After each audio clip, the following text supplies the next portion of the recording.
Il faut arrêter d'essentialiser la jeunesse, à un moment donné il y a plein de jeunesses différentes, on n'est pas juste un âge.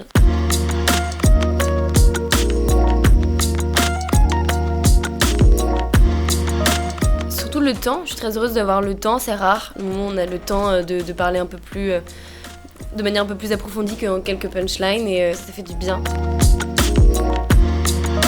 Ce mélange des générations qui est important à mon avis.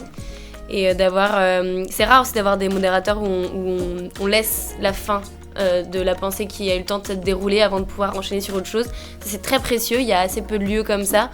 Et du coup, c'est toujours des moments qui m'amènent beaucoup plus de réflexion. Après, quand je rentre chez moi le soir, j'ai envie d'écrire tout à quoi me fait penser les autres intervenants. Mais je sais que c'est un moment qui, là, on a essayé de donner un petit peu à ceux qui étaient là, mais je repars surtout avec beaucoup de matière à penser pour après.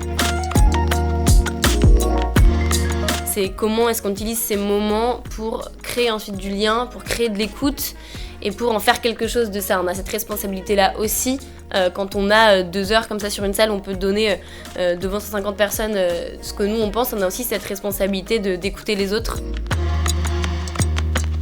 Il faut arrêter d'essentialiser la jeunesse. À un moment donné, il y a plein de jeunesses différentes. On n'est pas juste un âge. Pour moi, ce débat démocratique, il est fondamental. Il est la substance, le substrat même de la démocratie, c'est comment est-ce qu'on fait exister les conflits parce que c'est ce qui permet de ne pas les résoudre par la violence et je trouve ça très juste, je sais pas mieux. Peut-être inviter plus de femmes,